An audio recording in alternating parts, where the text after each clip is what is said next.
전기차 시대 가로막는 손톱 및 가시. 앵커. 요즘은 길거리에서도 파란색 번호판을 단 전기차들을 흔하게 볼 수 있죠. 전기차 보급이 늘어나면서 자동차 산업 생태계에도 많은 변화들이 나타나고 있는데요. 변화를 가로막는 손톱 및 가시 같은 규제도 여전하다고 합니다. 신재근 기자가 현장의 목소리를 들어봤습니다. 기자. 경기도 성남에 위치한 전기차 충전기 개발업체입니다. 국내에서 가장 많은 급속 충전기를 운영하고 있는 이 회사는 최근 도로 갓길에 주차를 한 채 급속 충전이 가능한 가로등형 충전기를 개발해 좋은 반응을 얻고 있습니다. 오는 2030년 지금보다 10배 가까이 성장할 것으로 예상되는 국내 전기차 시장 선점을 위해 관련 분야에 발빠르게 뛰어든 결과입니다. 하지만 이 회사는 충전기를 설치할 때 해야 하는 정기안전검사로 골머리를 앓고 있습니다. 설비 용량 75kW 이상 충전기에 전기안전관리자를 의무적으로 선임하도록 하는 작년에 새로 생긴 규정 때문입니다. 이로 인해 이 회사는 연간 2억 원이 넘는 비용을 추가로 부담하고 있습니다. 시장 성장을 가로막는 규제는 또 있는데 대표적인 게 전력 재판매 규제입니다. 현재는 한국전력만 독점적으로 전력을 판매할 수 있어 충전기 사업자는 쓰고 남은 전기를 되파는 게 불가능합니다. 양정철 S트래픽 이사. 전력 재판매가 활성화된다고 하면 충전 사업자들도 ESG 경영을 통해 다양한 충전요금 책정이라든가 전력 공급에 도움이 될 것입니다. 태양광과 연계해서 전력을 소급받아 전기차 충전에 사용할 수 있다고 하면 충전 사업자들도 다양한 상품, 서비스를 확대할 수 있을 것입니다. 현대차의 수소차, 넥소에 들어가는 수소 연료전지 부품을 생산하는 또 다른 회사입니다. 이 회사는 내연기관 엔진 부품만을 취급하다가 전기차 시대에 대비해 지난 2018년 전동화 전환을 했습니다.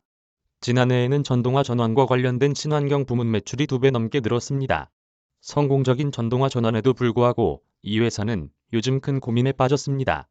자동차 부품 전문 인력 구하기가 하늘의 별 따기만큼 어려워졌기 때문입니다. 양준규 동양피스톤 사장. 인력을 수급하는 데 있어서 수소차에 대해 제대로 교육을 받고 졸업한 신규 인력을 충원하기가 어렵거든요. 대학 교육에서부터 친환경차에 대한 교육이 뒷받침돼야 하지 않을까 생각하고 있습니다. 인력 수급난은 부품업계 전반적으로 이어지고 있고 특히 미래차 부문에서 두드러집니다. 미래차의 핵심이라 할 수 있는 국내 소프트웨어 인력은 1천여 명으로 미국과 비교해 턱없이 모자랍니다.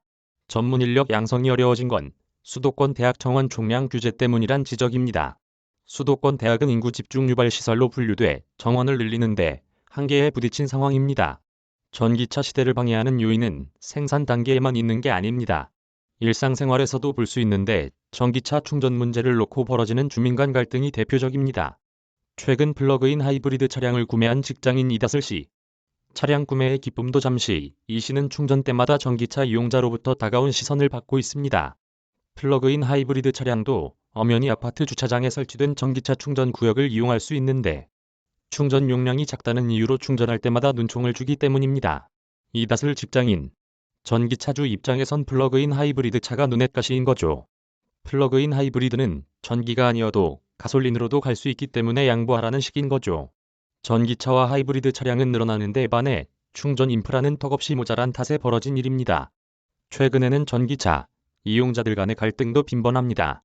충전이 끝났는데도 차를 빼지 않아 다른 이용자들이 충전에 불편을 겪고 있는 겁니다. 현행법상 급속 충전은 1시간, 완속 충전은 14시간까지만 충전이 허용되고 이를 지키지 않으면 과태료가 부과됩니다. 하지만 자치구마다 계도기간을 주는 곳도 있어 갈등이 쉽사리 해소되지 않는 실정입니다. 한국경제TV 신재근입니다. 신재근 기자 이메일 주소